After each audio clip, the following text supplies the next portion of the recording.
Okay, so here is how I make yogurt in my Instant Pot. First, you're going to pour in some whole milk. You can do half gallon or whole gallon. I just find we can't eat a whole gallon's worth of milk in a week, so I stick with the half gallon. You're going to pour it straight from the fridge into the insert, and you're going to close the lid. I leave the seal on venting, and then you press the yogurt button until it says boil. And then it takes about 30 minutes to boil. It'll beep when it starts and beep when it's done. You'll remove the lid, and then you want to take the insert out of the Instant Pot so that it can cool down. The insert will be hot, so I set about a timer for about an hour and check the temperature towards the end of that hour.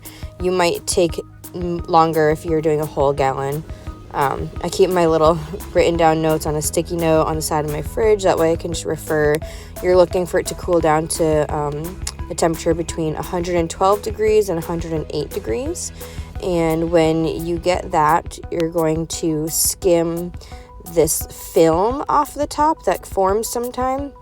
If you leave that in, I mean, it's okay, but just adds a weird texture to the yogurt, so I always try to scoop it out. There's bubbles, those are fine, but I scoop just to try to get as much of that film out as possible. And then you're going to mix in your yogurt with live cultures.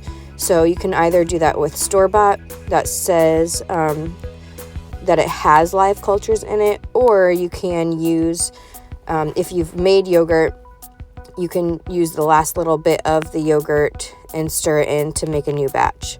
So for a half gallon of milk, you're going to do 2 tablespoons.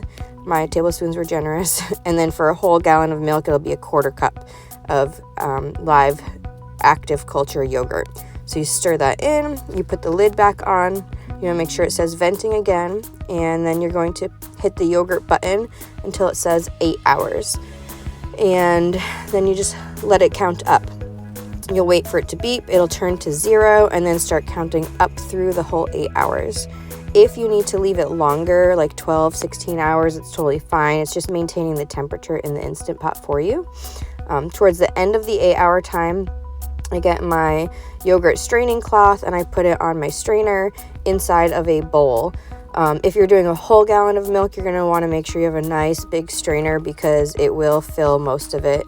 This is like a reusable cheesecloth, basically. If you don't have the strainer cloth the first time, you can use regular cheesecloth.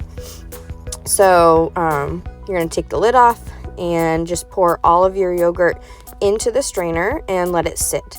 Now, the longer you let it sit, the more whey will strain out of your yogurt, and then the thicker your yogurt will be. So if you set it on the counter for a couple of hours, it's going to be really thick like Greek yogurt. I find somewhere between 1 and 2 hours, I really like that texture. You could also just put it straight into the refrigerator if you didn't want to strain too much out of it. But that bowl underneath is going to be catching your whey, and the whey is actually really great for skin. You can pour it in a bath, and it heals my dry skin in the wintertime. I've also read that you can bake with it, but I have not tried that personally. So I always just cover it with a clean cloth and let it sit for about an hour, depending on what I have time for.